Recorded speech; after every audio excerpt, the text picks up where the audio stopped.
Friends, this is Satwinder Sunet. We have mentioned in our earlier video that we have published a book in Punjabi which is called Sikhya Hi Jeevan, which means education is life. And we will be discussing the various chapters of this book.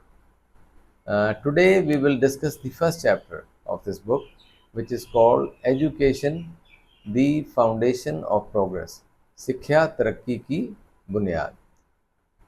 So, in this chapter, we have discussed that India has gained independence almost 80 years ago. Almost 8 decades have passed, but we know that India still has not developed much. Because of that, our youth is frustrated. They are forced to move to migrate to other countries like USA, Canada, Australia, UK, and many countries which have gained independence same time India did, or even some countries have gained independence after India. They have done a lot of progress. They have developed much, and one good example of that is Singapore.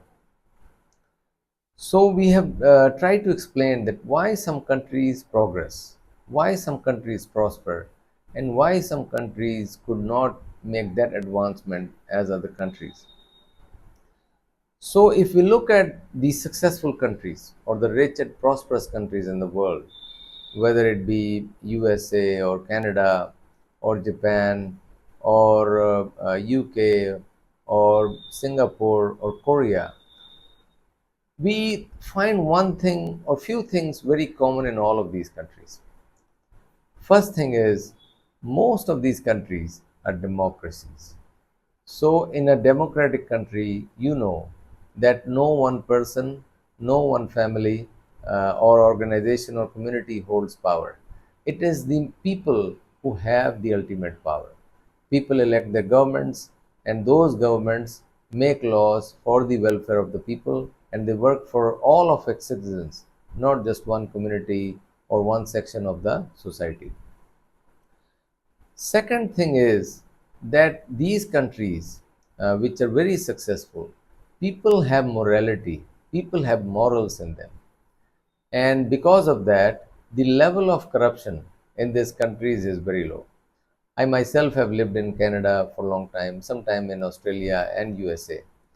And every time I went to any government office, government department to do any work, I never paid any bribe.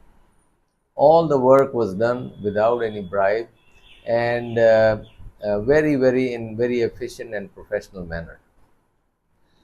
In many other things also, people always think about their country, their community, not just for themselves, their families. But the countries which are still behind, the level of morality in people is still low. And that's why they have very high level of corruption, including our country, India. Uh, and the third thing, which is very much related to this book, is that these countries they have very good level of standard of education. They really work hard, invest heavily to educate their citizens, their people. So their schools, their colleges, their universities, their teachers, they are very good, and because of that the people in these countries they get good qualifications, they obtain or they learn very good skills, and when they graduate they become very successful in their life. Now if we talk about India or Punjab, we we know that India is a democracy. So as long as the question of democracy is concerned, we already have democracy. In fact, India is the largest democracy in the world. So then the question comes that if India is a democracy, why it could not be that successful compared to many other democracies of the world?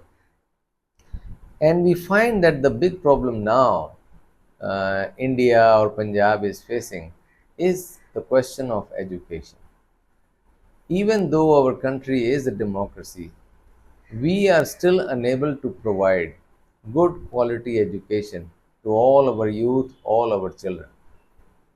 In fact, I live in Punjab, in Jalandhar district of Punjab, since I moved back from Canada 5 years ago. And even here I see that the education, the schools in Punjab, they're running under different educational boards. Like for example, there are some government schools under the Punjab Education Board.